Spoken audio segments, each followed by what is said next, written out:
This is Change the Narrative, the podcast about innovation in work, life, and culture. I'm your host and tour guide, Michael Hernandez.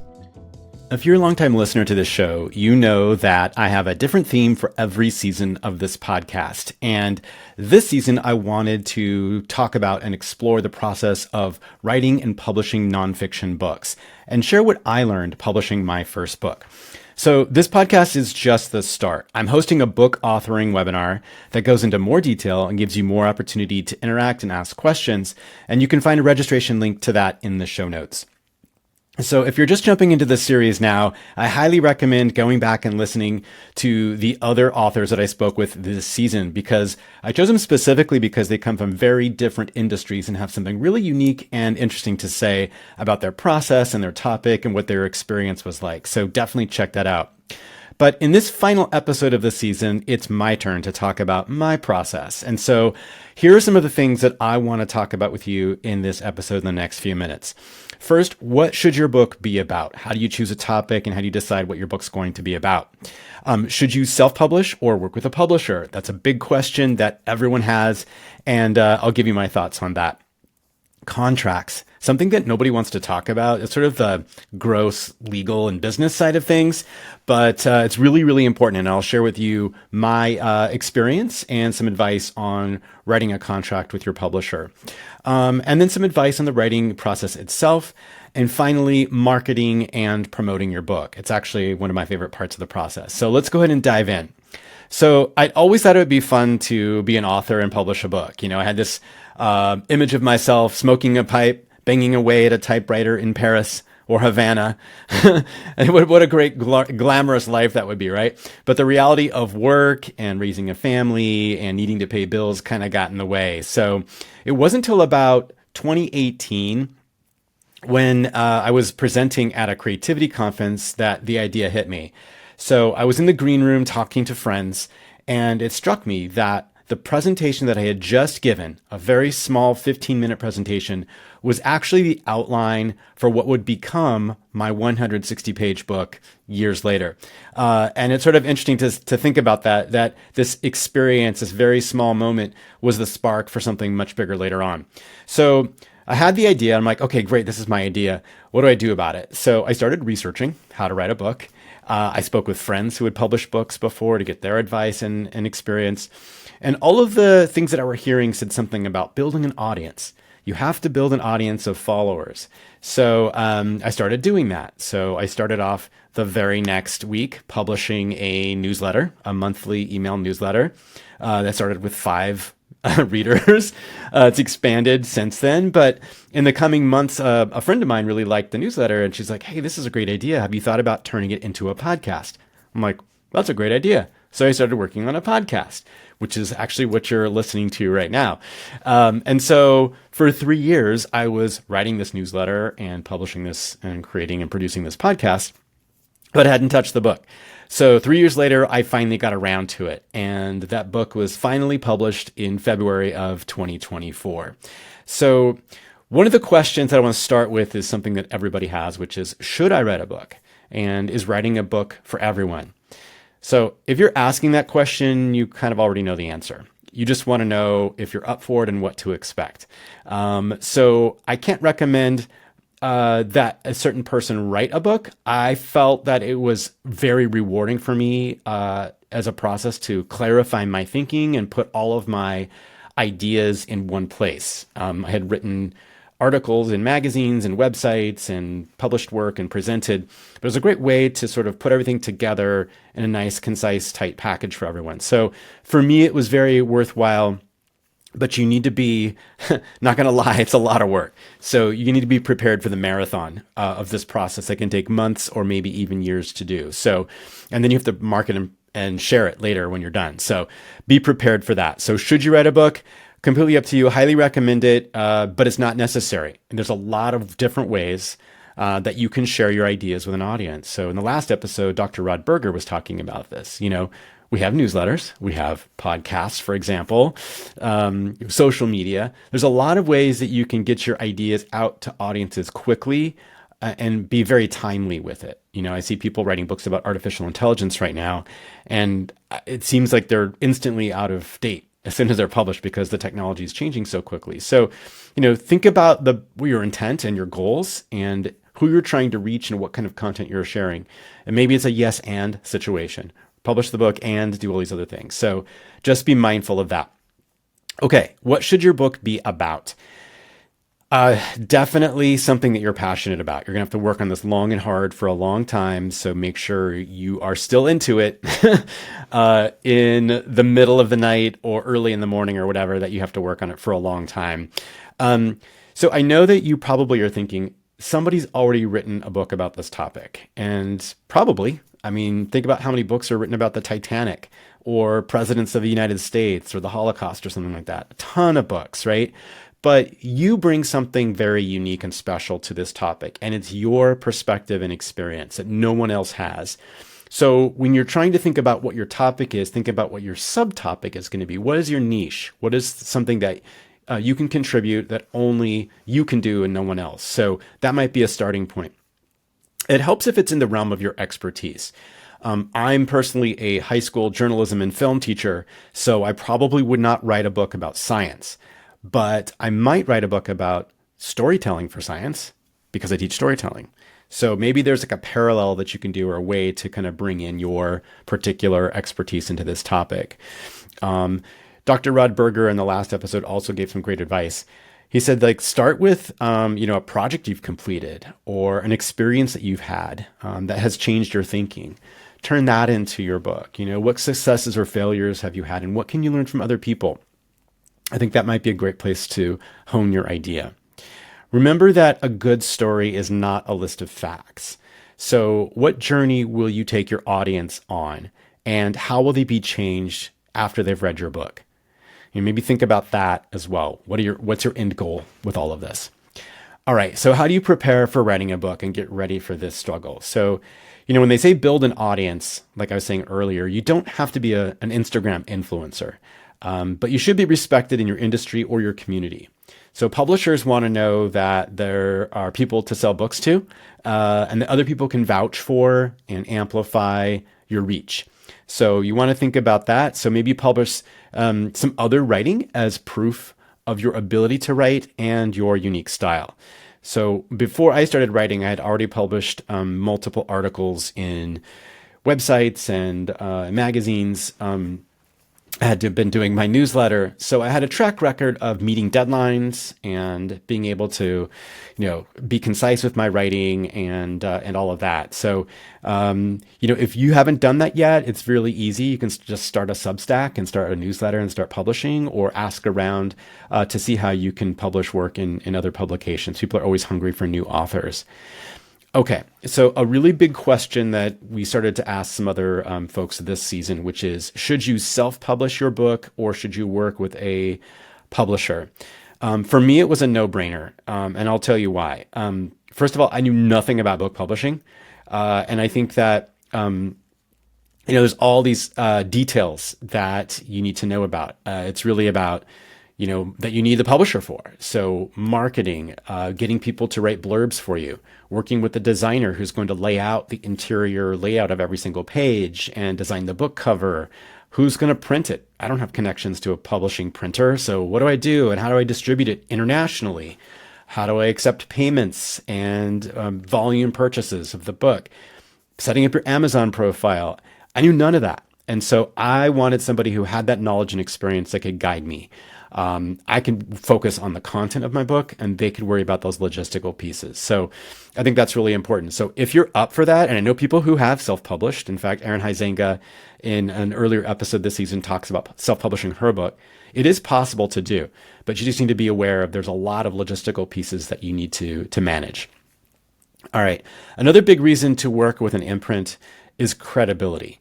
Working with a publisher says that someone has vetted you, that you can meet deadlines, that you have an editor who's reviewed your content and helped you hone it down. And so that's really helpful for a lot of reasons, because you want people to buy it. It's not just a rant that you've self-published. But also when you go out to solicit case studies for your book or blurbs, the little comments on the back of the cover, that's going to help too. So In my book, I was really honored and fortunate to have Ken Burns and Seth Godin write a blurb for my book. And I approached them with the manuscript, but I also told them that the publisher that I'm working with has about 80,000 members of this organization worldwide. And so they knew that their name and their ideas would get distributed to potentially that many people. So think about how this ask that you're asking other people to do for you can benefit them as well. And so for me, having the clout and the credibility of working with a publisher helped in that process. All right, so the trade-off. Now I know that you're thinking, okay, should I work with a publisher? Because if I do, they're going to take most of the money. If I self-publish, I can keep all this money I'm going to make selling the book. So, I mean, the industry standard is that you earn about 10% over your royalties. So don't quit your day job. Unless your book is about vampires or something salacious, you're not going to sell a ton of books. So get over that really fast. So you need to think about the long game. Why are you publishing this book? And the real payoff, if that's what you're interested in, comes from speaking and consulting work that you might get as a result of publishing this book, right? And so that's been a big piece. So you got to keep that in mind. And no matter how big your publisher is, don't expect them to help much with marketing. It's mostly on you. So we'll talk more about that in a little bit. Okay. Business stuff, contracts. So when you work with a publisher, this means that you are signing a contract to work with them, and it covers everything from what your royalty will be to what your deadlines are going to be, what content from this book that you can share on other platforms or republish in an article. It might even also lock you into working with them on your next book, something called first right of refusal. So it's kind of like a marriage. So you want to make sure you've got a prenup that's favorable to you, right? And it is a legal contract. So I'd recommend spending some time going over it with a lawyer, or at least get to know what each of these terms and concepts in the contract means. And some friends had shared their contracts with me, and so that was very helpful to get context and perspective on that. So, I know the biggest thing that we're thinking about in our contract is the royalties, but there are a lot of other things too. One of the biggest ones is probably copyright. In other words, who owns the material in your book, these ideas? And that's a tricky thing. And again, something you want to talk to your lawyer about. But it also has other information in there about deadlines and how to break the contract. So maybe you want to stop working with this publisher, or maybe they want to stop working with you. And again, the first right of refusal piece. So make sure that you are clear on that and you're comfortable with those terms. So this is probably giving you some anxiety right now. You're like, I just want to write a book. Don't worry. This is all standard operating procedure. And the contract is actually there to protect you. So do your homework, get some legal advice, and get a sense of what's standard for your industry and someone like you. You're a first-time author, but even then, feel free to negotiate. Don't stick with the first thing. Just ask for something and see what happens. I got a better deal negotiating, and you can too. So the worst thing they could do is say no. All right. So let's talk about the writing part a little bit here. So what advice do I have for aspiring writers and deciding on a topic? So I would say definitely choose something that you're passionate about. Like I mentioned earlier, you're going to spend months, if not years, working on this and promoting this book. So make sure it's something that will sustain you, that you find fulfilling, even in the times when you're struggling, like early morning writing sessions, or you're staying up late at night to write when you're exhausted from the rest of your workday. Make sure it's something that you care about and are passionate about. In the episode with Dr. Monica Burns, she shared a ton of great advice for the writing process. And she's like an idol of mine. This woman is a machine. She's so efficient with everything she does. So I definitely recommend listening to that episode. So I'm not going to repeat what she said, but I'll just add a couple of pieces of advice for the writing process. First of all, make an outline and write to that outline. Now, you're probably going to have to submit a table of contents to your publisher anyway. And so once you have submitted that, it's a great way to break down, let's say, a 200-page book or a 60,000 word manuscript into digestible, manageable sections. And so I like to think of it as like each chapter is maybe like an article that you might write for a magazine. It's totally doable if you break it down and think about it that way. Another really great piece of advice that I got from my friend Jill Vialet who was in my writers group, was words on paper. Essentially, what this means is just dump every idea down and don't edit yourself and stop and make it look pretty as you're writing. Get the ideas out of you when they're fresh, when you're in the moment, and when you're in the flow. Because if you stop, you'll forget. And I'm a perfectionist, and I made that mistake so many times. Like I had this great idea, and then I'm like, wait, let me change the organization of the words in that last sentence or this paragraph. I think I need to start this. And then I forgot my idea. So definitely that's what editing is for. So just write. Don't worry about spelling or grammar or structure or any of that stuff. Just dump it out and just write furiously. You can always come back and polish and edit and cut stuff and refine it later on. So that's a big piece of advice that was really helpful from Jill. Speaking of which, another great benefit to me, an advantage, and something you should take advantage of, is joining a writer's group. So my friend Ella Ben-Ur found out that I was writing a book because I declared it on social media, and she's like, why don't you join our writer's group? And essentially what this was we would log into Zoom, and there were a group of writers and really smart people, smarter than me, around the country who are also working on writing projects. And we'd check in at the beginning of the hour, and then we'd go on mute.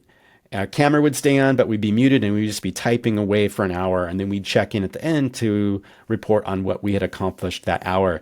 And it was really great because it's sort of like an accountability partner when you go to the gym.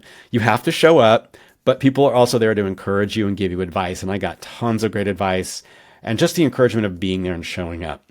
So the other great advantage to joining a writer's group is that you have to be there at the same time, the same day, and you carve out this sacred space in your very busy life, and it's just for you to write. So even if it's 1 hour a day, it's time that's dedicated to writing because it's so easy to get distracted and do other things. So the writer's group is really, really helpful. All right, motivation. There's going to definitely be times when it's not coming or you're struggling, but I'm a firm believer that there's really no such thing as writer's block. Maybe we get bored, or maybe I'm trying to figure out the best way to write something, but you've already written your outline. So just write something. And I guarantee you, once you just start typing, the ideas will start to flow and come to you. So, again, it's like working out. It's like the gym. Like your muscles won't get bigger unless you do the work. You got to lift those weights. So definitely do that. Right. All right. All right. So in an example of that too is like, just write, it's going to come out of you. I overwrote my book. I ended up with about 80,000 words when I was done. And my editor read it and she's like, yeah, Michael, you probably need to cut it in half. I'm like, oh, dang. But I'm so glad that she gave me that advice because turns out that a lot of what I had written was redundant or was fluff. And, it took me about, I want to say, well, the editor said 18 months, but I swear it was 2 years to write my book. And so, 6-7 months later, I'm like, this sounds familiar. Did I write this, or is this deja vu, or is this a brand new, brilliant idea that I'm just coming up with? And I kind of got lost in it. So definitely write as you need, as much as you need. It's always easier to cut down.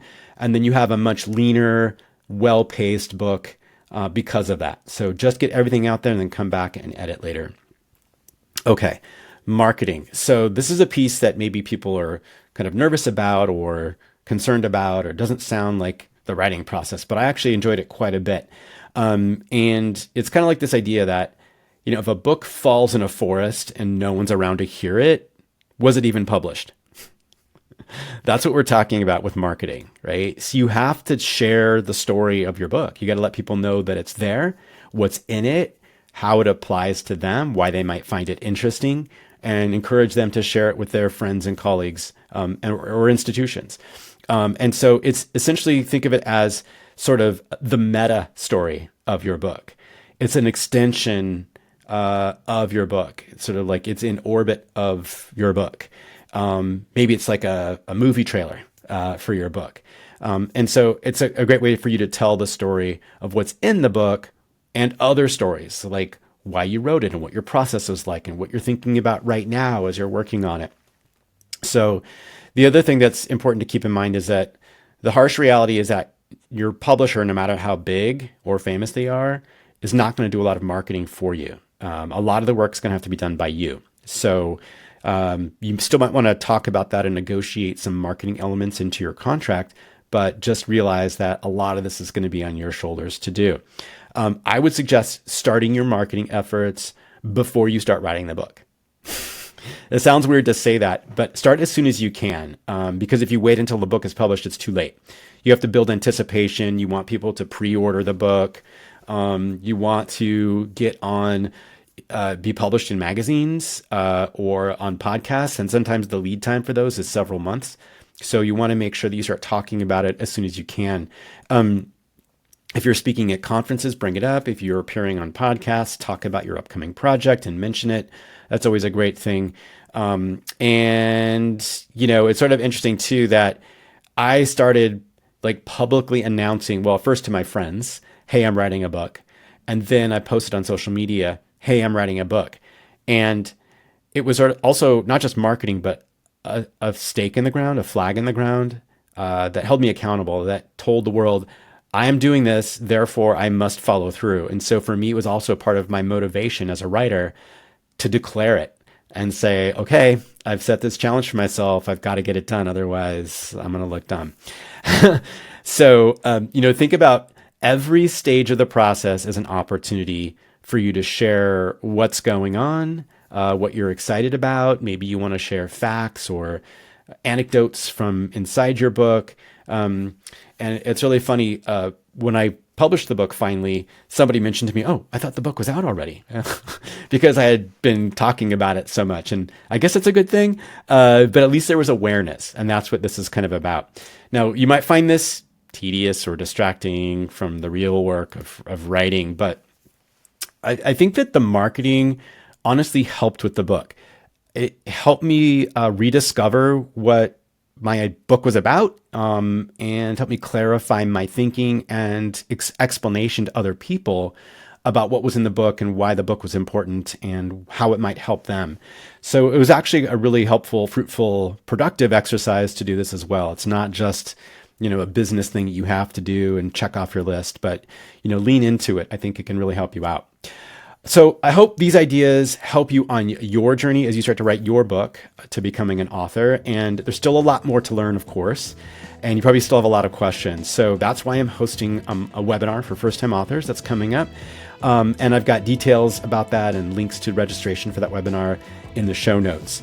So definitely hope you check that out. You can also find out more on my website, storytellingwithpurpose.com.